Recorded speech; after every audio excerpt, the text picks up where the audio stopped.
disrupted in this spot now. So, you again. yeah, mate. I didn't ask you anything up there, though. Just spoon fed. So,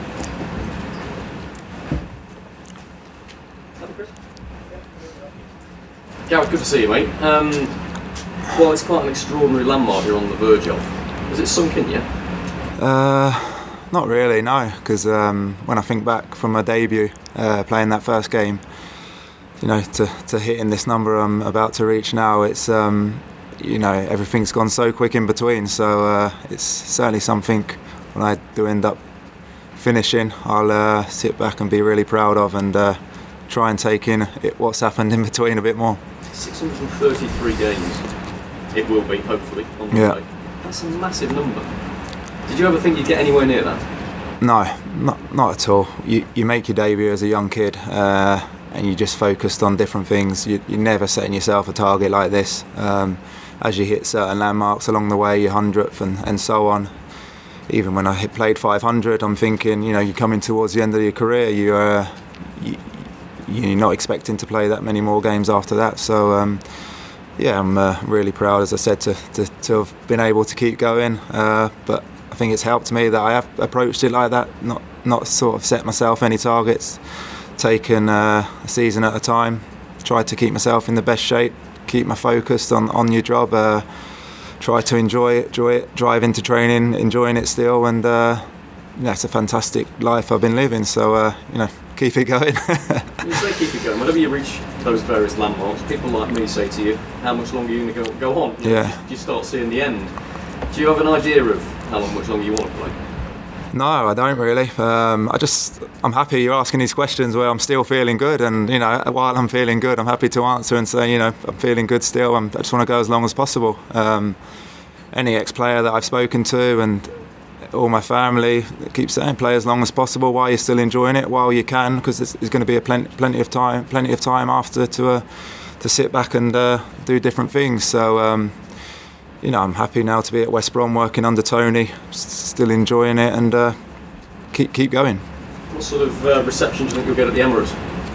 I'm not too sure really. I've never really got a good one off away fans, so I'm not probably expecting one at the weekend. So no, it'll be a nice moment. It'll be in the back of my head, this landmark. But like anything, that will be put to the back of the mind, because it's a massive game for the club, and you're out there to do your job and try not to worry about this, and hopefully it don't affect you.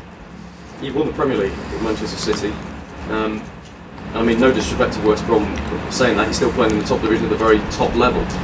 What motivates you though, when you've achieved all of that in the game? What motivates you to still want to play at this age and as you are doing going forward? There's no better feeling than running out there with your teammates trying to win a game of football. You know, any ex-player will tell you that when that final whistle goes and you've won a game of football together as a team, as you've been working all week, you know, it's a great feeling. So it's as you say, I'm going to miss that when I do finish. So while I still can be involved in playing in this top league, a team like West Brom, I'm going to keep going and keep enjoying it. How's the Premier League changed in the 19 years you've been in it? Yeah, it's a massive change. When I think back to rolling out there at a training ground, used to turn up half hour before, put your kit on and run out. That was it. There was no pre-activation, no yoga, no sort of treatment in the medical room to get you ready for training. Sports science is huge now. There's so much data that goes into the game. Speed of the game's got much faster. Recovery is so much different. There's so many changes that have happened, and one that I've sort of taken on board as time's gone on. I've sort of tried to adapt to them. I've not sort of stuck in a rut, and you know, this is working for me now. I'm not going to change. I've taken them all on board, and I think they've helped me to sort of prolong my career. What about on the pitch? Has it changed a lot on the pitch? You think obviously an awful lot more foreign players now than when you first started. Is the quality that much better now, do you think? I don't think the quality has changed as much. There were still some fantastic players around 19, 20 years ago when I made my debut. The foreign influx has gone up and up slowly. The one massive change will be the speed of the game. It's so fast out there. and the data and the stats are there to prove it. The speed of it. And finally, from me, when you do run out of the Emirates, it's a heck of a venue to be making this landmark in against a massive team as well. But you'll want to win, won't you? I mean, that's what your whole career has been about. It's been about that game. We'll talk a lot about the fact that you've broken the record, but I suspect you'll be focusing entirely on the result.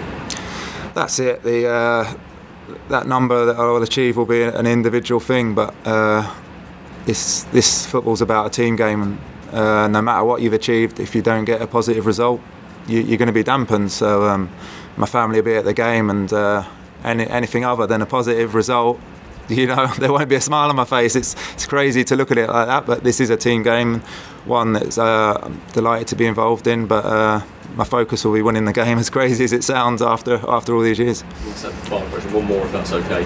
Under Tony Pulis bringing you here, has it given you a new lease of life? And I wonder what you think you can achieve here, what West Brom can achieve. Obviously it was at the top 10 finish last season. Do you feel they can even go further than that? Yeah, that was one of my decisions to leave Everton. I felt this could possibly be my last move, my last challenge in my career. Felt the time was right to come here. Tony spoke well about my game and felt I could really come and help this team here. So yeah, my aim was to come and improve, like anything, improve West Brom. And finished 10th last year. Let's try and improve on that and see where we finish. Gareth, can I ask, obviously Manchester City and the Premier League title, big highlights of that career, but are there any other particular moments that stand out from the Premier League title? Yeah, like you said, they were the obvious ones. To win the FA Cup and Premier League at Man City were huge. I cherished all my debuts from Villa, City, Everton, West Brom now, 4 debuts to play for 4 great clubs, something I cherish. I'm not to reach different landmarks at the clubs were huge, but to win trophies, it's a team game. They're certainly the highlights. Now, obviously, one thing that's allowed you to get to this landmark is I look back and I can't ever remember you having a medium-term injury, let alone a long-term injury. How have you managed to stay so fit?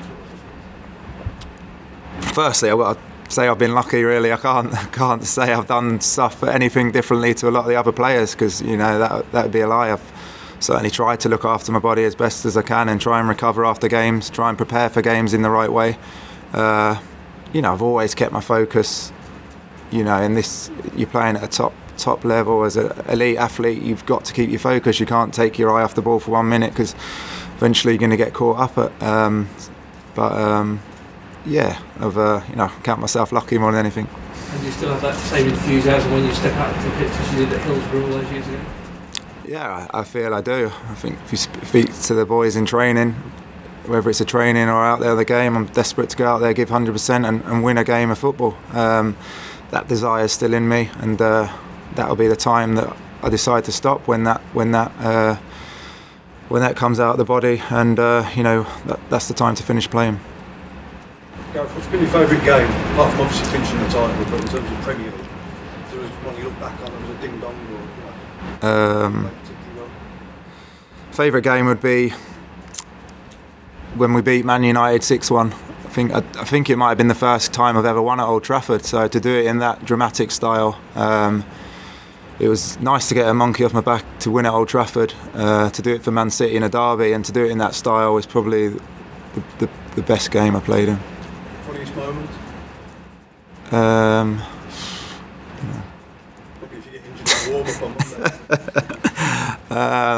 The funny moment's not sticking out, I don't think. Can you help me out with that one? Should have thought about it a bit more before. Exactly.